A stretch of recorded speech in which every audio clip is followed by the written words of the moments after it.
Hello बच्चों, आप सबका साइंस ज्ञान यूट्यूब चैनल में हार्दिक स्वागत है। वह प्रक्रिया आनुवंशिकता वह प्रक्रिया है जिसके द्वारा माता पिता से संतान में आनुवंशिक लक्षण स्थानांतरित होते हैं, अर्थात लक्षणों का एक पीढ़ी से दूसरी पीढ़ी में संचरण होता है। या हम ऐसे भी कह सकते हैं कि जनक द्वारा अगली पीढ़ी में सूचनाओं का स्थानांतरण किया जाता है, जिससे अगली पीढ़ी में विभिन्नताएं उत्पन्न होती हैं और यह विभिन्नताएं माता पिता ये लक्षण माता पिता के डीएनए से प्रभावित होते हैं और पीढ़ी दर पीढ़ी स्थानांतरित होते हैं। आनुवंशिकता अध्ययन है वो आनुवंशिकी की शाखा है, विज्ञान की एक जीव विज्ञान की शाखा है। आनुवंशिकी यानी जेनेटिक्स में किया जाता है। आनुवंशिकता के कारण बच्चे अपने माता पिता से कई शारीरिक और व्यवहारिक लक्षण प्राप्त करते हैं। आनुवंशिक जानकारी जीन में निहित होती है जो गुणसूत्रों में पाए जाते हैं। हालांकि बच्चे हालांकि बच्चे अपने माता पिता के समान होते हैं, उनमें कुछ विविधताएं भी होती है जो आनुवंशिकता और पर्यावरण के बीच जटिल अंतःक्रिया का परिणाम होती है। तो यह है आनुवंशिकता। आनुवंशिकी का अध्ययन आनुवंशिकी में किया जाता है। ग्रेगर जॉन मेंडल सर्वप्रथम मेंडल ने उद्यान मटर पर प्रयोग किया। उन्होंने मटर पर जीवन की आनुवंशिकी का अध्ययन किया। आनुवंशिक के गुणों का अध्ययन किया। वह पहले वैज्ञानिक थे जिन्होंने प्रत्येक पीढ़ी में एक-एक पौधे द्वारा प्रदर्शित लक्षणों का रिकॉर्ड रखा तथा गणना की। इन्होंने मटर के साथ भी प्रेस विपर्यासी लक्षणों पर प्रयोग किए, लेकिन उस समय यह प्रयोग अपने समय से बहुत आगे थे, जिसके कारण मेंडल के इन प्रयोगों पर कोई विचार नहीं किया गया। लेकिन 1900 1900 में 3 वैज्ञानिक हुगो डुब्रीज, कार्ल कोरेन्स और एरिच वॉन ने स्वतंत्र रूप से अपने-अपने क्षेत्र में ये प्रयोग किए और उन्होंने पाया कि जो जॉन मेंडल ने पहले जो बताया था वास्तव में वो पूर्ण रूप से सत्य और प्रमाणित था। इस प्रकार से जॉन ग्रेगर मेंडल को उसके मरने के बाद में ख्याति प्राप्त हुई और उनको जनक की उपाधि मिली। अब आते हैं वंशोगति के लक्षणों की वंशागति के नियम। वंशागति के 3 नियम है। पहला प्रभाविता का नियम है, दूसरा पृथक्करण का नियम और तीसरा है वो स्वतंत्र अपव्यूहन का नियम, जिनके बारे में हम विस्तार से अध्ययन करते हैं। प्रभाविता का नियम। मेंडल ने मटर के विपर्यासी लक्षणों जैसे बोना और लंबा, ये 2 गुण हैं, 2 कारक हैं, लंबा और बोना के बीच संकरण करवाया तो प्रथम पीढ़ी यानी F1 पीढ़ी में सभी पौधे लंबे और संकर प्राप्त होते हैं। जब प्रथम पीढ़ी में संकरण करवाया तो पौधे लंबे और बौने प्राप्त होते हैं। में इन पौधों का फिनोटाइप 3:1 है और जीनोटाइप है वो 3:2:1 प्राप्त होता है। इस नियम के अनुसार प्रथम पीढ़ी में लंबेपन को प्रभावित लक्षण गोचर करता है, इसलिए इसे प्रभाविता का नियम कहते हैं। देखते हैं इसके बारे में। सर्वप्रथम उन्होंने कैपिटल टी और स्मॉल टी के बीच में संकरण क्रॉस करवाया या संकरण करवाया। तो ये युग्मकों के रूप में इनको विभाजित कर देते हैं। युग्मकों के रूप में विभाजित देते हैं। ध्यान देने योग्य बात है यहाँ यहाँ टी का कारक और यहाँ से स्मॉल टी से का कारक निकल कर बाहर आता है। यहाँ से टी का कारक और यहाँ से स्मॉल टी का कारक बाहर निकल, यहाँ से टी है और यहाँ से कैपिटल टी, यहाँ से स्मॉल टी।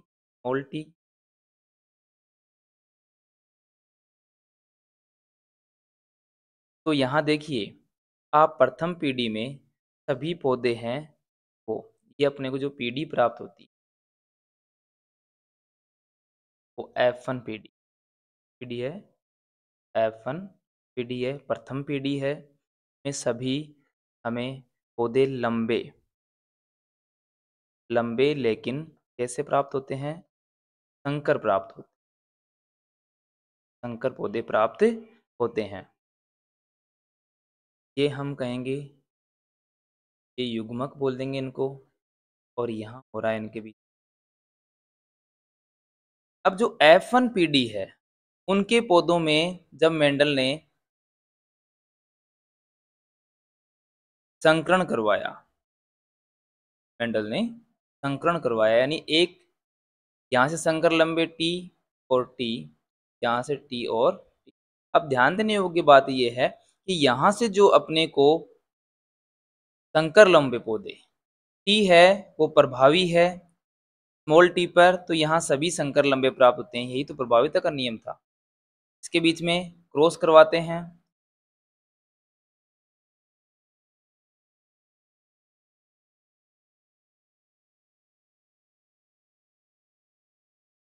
क्रॉस करवा देते हैं,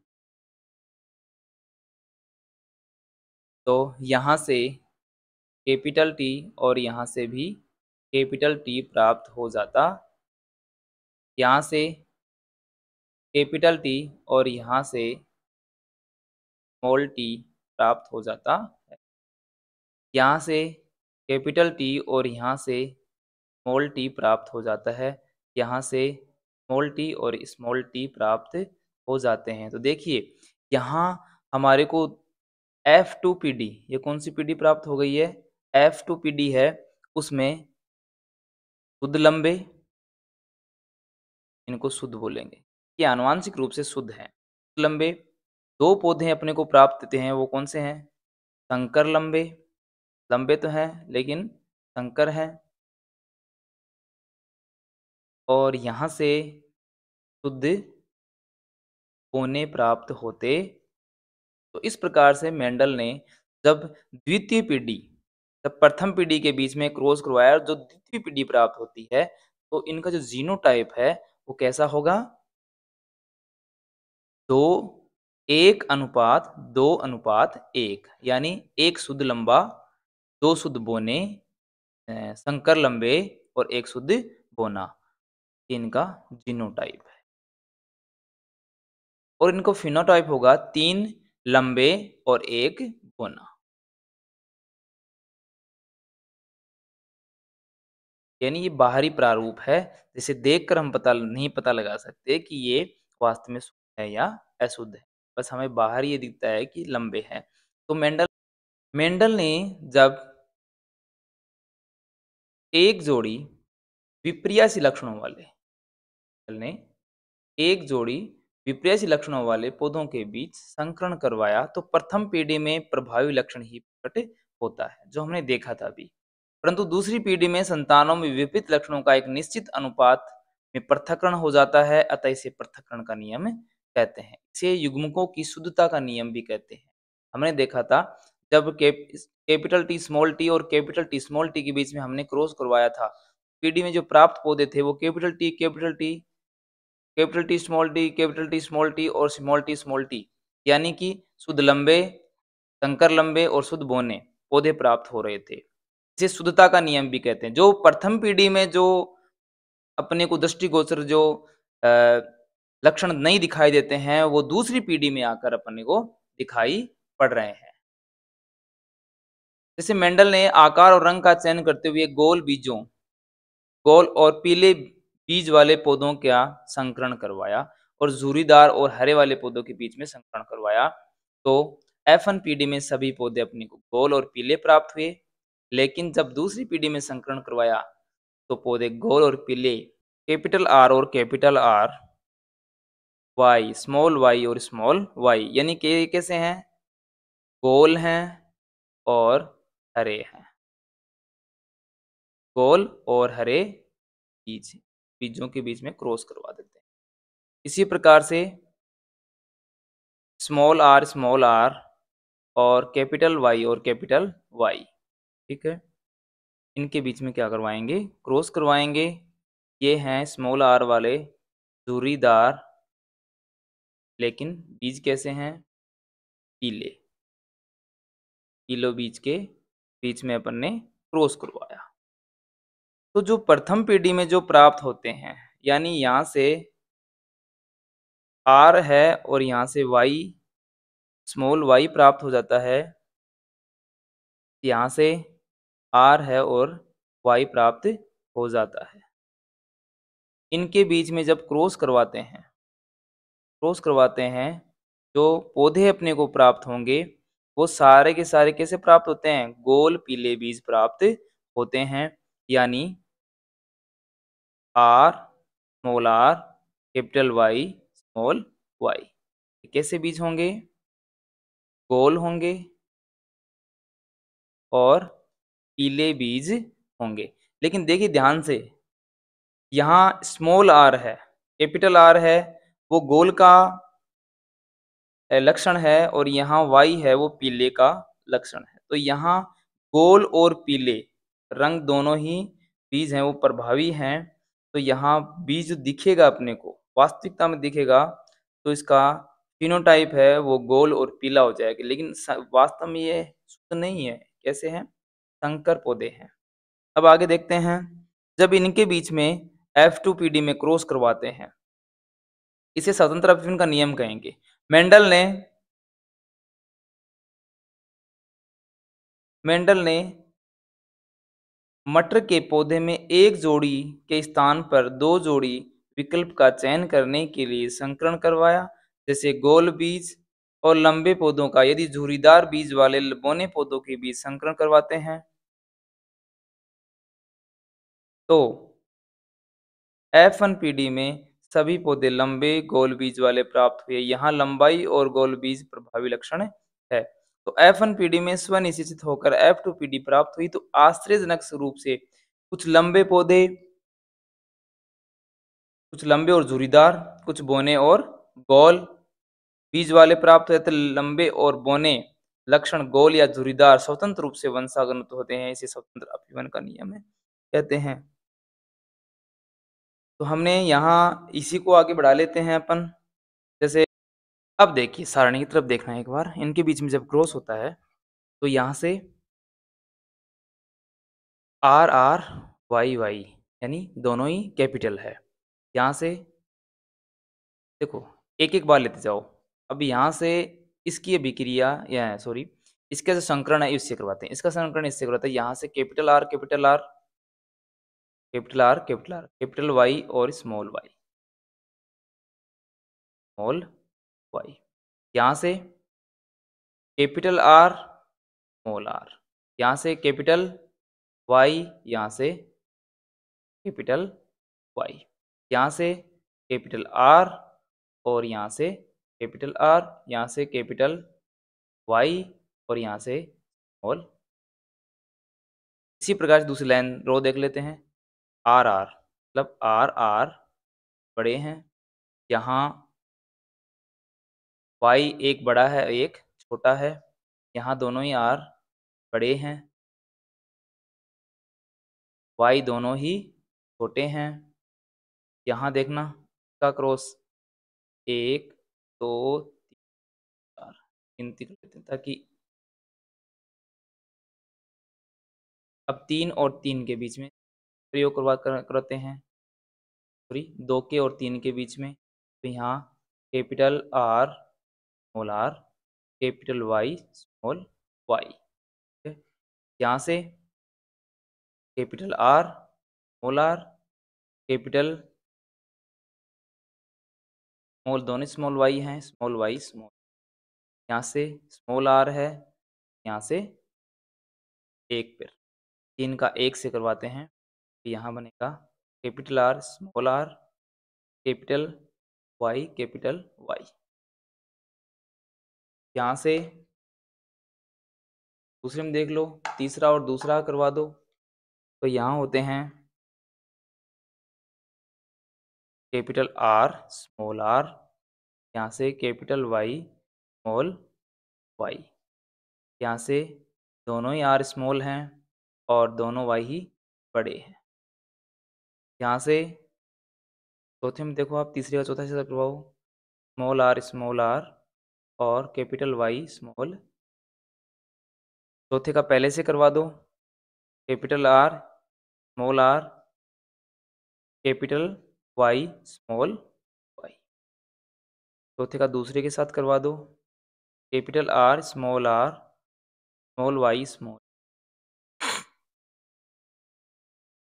यहाँ देख लीजिए, कैपिटल दोनों ही स्मॉल है तो दोनों ही स्मॉल है, कैपिटल नहीं है, कैपिटल वाई स्मॉल वाई और यहाँ से कैपिटल आर और वाई वाई। इस प्रकार से हमें ये F2PD प्राप्त हो जाती है। अब ध्यान देना, F2PD में जो बीज प्राप्त होते हैं, जो तो हमें इनका करना पड़ेगा। जैसे कुल हैं वो मेंडल के अनुसार 556 बीज थे। कितने बीज थे? 556 बीज थे। उनमें से ध्यान देने की बात है कि 315 बीज तो कैसे प्राप्त हो गए? गोल प्राप्त थे और पीले थे। गोल और पीले पीले थे। 108 थे, वो कैसे थे? गोल थे, लेकिन कैसे थे? हरे थे। और 101 है, वो कैसे होंगे? धुरीदार। धुरीदार लेकिन कैसे हैं? पीले हैं। पीले हैं। और 32 बीज हैं, वो झुरीदार भी थे और साथ में हरे भी थे। तो ये सारे इनका जो अनुपात निकल कर आता है वो हमारे पास अनुपात निकल कर आता है, वो 9:3:3:1 आता है, यानी कुल 16। अब यहाँ ध्यान देने की बात है, यहाँ 16 ही बीज है अपने पास। 9 बीज गोल हैं और पीले हैं। गिनती कर सकते हो आसानी से आप। ये देखो, ये गोल और पीला है, ये भी गोल पीला है, ये भी गोल पीला है और ये भी गोल पीला है। क्यों? क्योंकि जो कैपिटल है वो कैसा है? गोल है। और यदि कैपिटल वाई है तो वो पीला है। कैपिटल और यदि हमने जो पहले शुरुआत में पढ़ा था तो उसमें साफ साफ लिख दिया था अपन ने, ऐसे होंगे वो गोल और पीले होंगे। यानी गोल होंगे, आर बड़ा है तो गोल होगा और वाई बड़ा है तो पीला होगा, चाहे संकर हो चाहे वो शुद्ध हो। लेकिन यदि मान लो वाई कैपिटल स्मॉल वाई है तो हरा बीज है और स्मॉल आर है तो जूरीदार। अब देखो लक्षण, ये जो लक्षण थे वो किस प्रकार से अपने आप को व्यक्त करते हैं, ये अलग से टॉपिक है थोड़ा सा। लक्षण किस प्रकार व्यक्त अपने आप को व्यक्त करते हैं, इसके लिए एक पूरी संरचना, पूरा सिस्टम तैयार होता है। यानी हम कहेंगे जो आनुवंशिकता का कार्य है या कार्य विधि है, जो आनुवंशिकता है उसकी जो कार्य विधि है वो किस प्रकार की होती है। तो कोशिका के सबसे पहले हम देखेंगे जो आनुवांशिक जो सब प्रक्रियाएं हो रही है वो सब कहाँ संपन्न हो रही है? कोशिका में। क्योंकि हमारे शरीर का निर्माण हो चाहे किसी पौधे के शरीर का निर्माण हो, किसी भी जीव का निर्माण होता है वो एक कोशिका से प्रारंभ होता है और कोशिका में होता है डीएनए।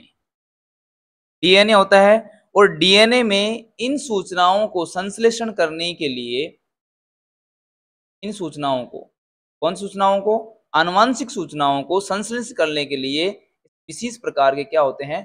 प्रोटीन होते हैं। प्रोटीन होते हैं जो इन सूचनाओं का संश्लेषण विश्लेषण करते हैं। डीएनए का वह भाग इसमें किसी प्रोटीन संश्लेषण के लिए सूचना निहित होती है। विशेष प्रकार के प्रोटीन हमने कहा, इन प्रोटीनों को जो सूचना होती है उनका नाम दिया जीन। तो डीएनए में क्या लगे होते हैं? विशेष प्रकार के प्रोटीन होते हैं और ये प्रोटीन क्या है? जीन है। तो जीन किसे कहेंगे?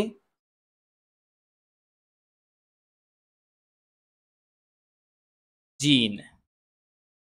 तो हम कहेंगे डीएनए डीऑक्सीराइबोस न्यूक्लिक अम्ल पूरा नाम का वह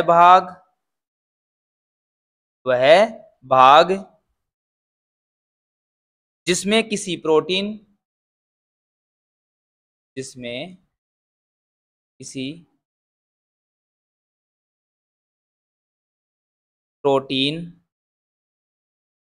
संश्लेषण के लिए सूचना होती है उस प्रोटीन का जीन उस प्रोटीन का जीन कहलाता है।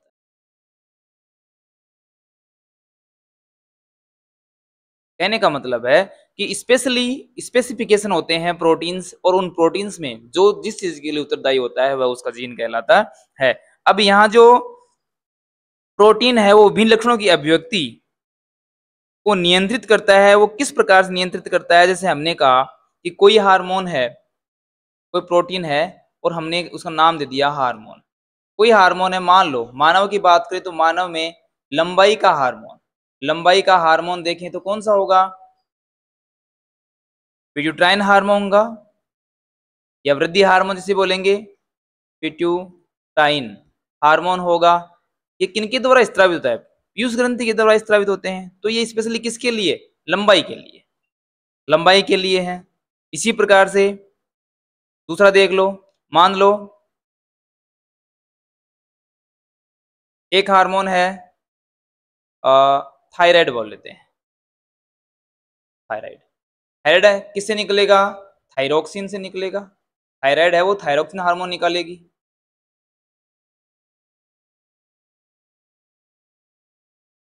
अब ये किसका नियमन करेगा?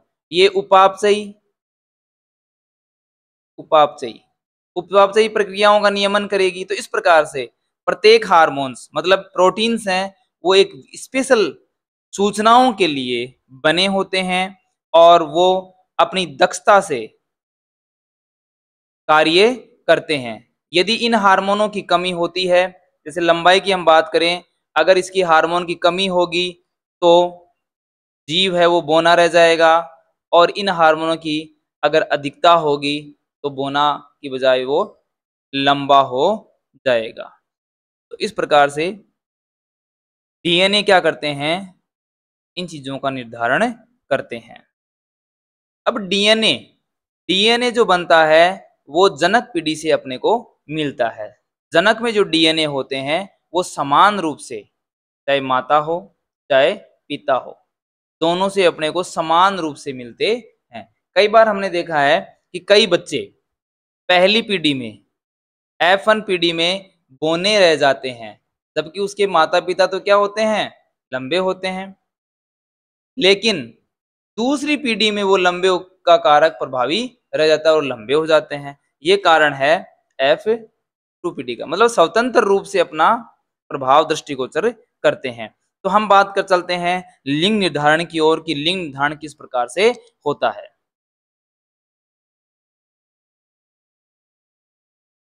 लिंग निर्धारण अलग अलग प्राणियों में या स्पीसीज में इनके लिए अलग अलग निर्धारण होते हैं। जैसे हम बात करते हैं, कई चीजें हैं, कुछ प्राणी हैं, जैसे कुछ सरीसृप हैं, कुछ आपने सरीसृप कौन से होते हैं? रेंगने वाले जीव होते हैं। जैसे सांप है, आपके जो घेवरा बोलते हो, है ना? तो ये सारे के सारे शरीर से जो रेंगने वाले हैं, उनमें लिंग निर्धारण निषेचित अंडे के उष्मायन ताप पर निर्भर करता है कि वह मादा होगा या नर होगा। इस पर निर्भर करेगा, उस ताप पर निर्भर। यदि ताप ज्यादा होगा या कम होगा डिपेंड करता है कि वह नर होगा या मादा। और कुछ जैसे कोई और जीव हैं, जैसे मान लो घोंगे आपने सबने देखे होंगे। घोंगे होते हैं, अपना लिंग बदल सकते हैं। क्या कर सकते हैं? लिंग बदल सकते हैं। इसका मतलब है लिंग कोई आनुवांशिक नहीं होता। आपसे कोई पूछ ले कि क्या लिंग है निर्धारण है वो आनुवंशिक होता है, तो हम कहेंगे कि आनुवंशिक नहीं होता। लेकिन ये हम छोटे जीवों की बात कर रहे हैं, या मानव जैसे जिन जीव होते हैं उनमें कैसे होते हैं, आनुवंशिक ही होते, पहले से ही निर्धारण हो जाता है कि एक्स एक्स मिलेंगे तो लड़की होगी और एक्स वाई मिलेंगे तो लड़का हो जाएगा। दूसरे शब्दों में कहें तो जनक जीवों से वंशागुत जीन एक ही बात का निर्णय करते हैं कि संतति लड़का होगा या लड़की होगी। तो देखते हैं क्या होने वाला है, अभी लड़का कब होगा और लड़की कब होगी।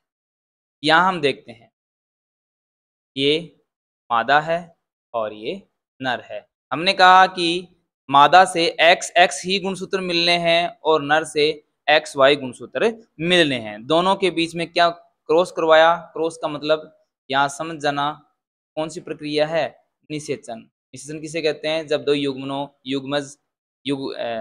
दो युग्मक मिलकर युग्मनज का निर्माण करते हैं, तो इनको युग्मक में बनाना होगा। यहाँ से एक्स एक्स और यहाँ से एक्स और वाई।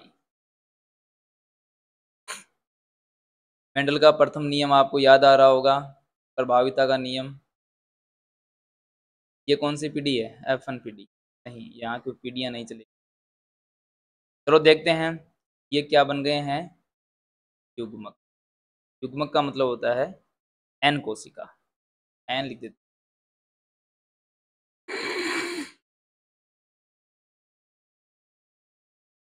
तो यहाँ से क्या प्राप्त होगा अपने को, एक्स होगा, और यहाँ से अपने को क्या प्राप्त होगा, वाई प्राप्त होगा। यहाँ से एक्स होगा और यहाँ से एक्स होगा, तो अपने को यहाँ क्या मिल रहा है, एक्स वाई है तो निश्चित रूप से लड़का होगा, एक्स एक्स है तो क्या होगी, लड़की, लड़का या लड़की। अब ये क्या है, क्या x की अधिकता है तो क्या लड़का और लड़की है, लड़कियों की संख्या ज्यादा होगी, ऐसा नहीं होता। हमेशा दोनों के पास 50-50 चांस होता है। कितने कितने प्रतिशत, 50-50% ही होते हैं, आगे कोई नहीं, कोई परसेंट नहीं होता है, या तो लड़का होगा या लड़की होगी।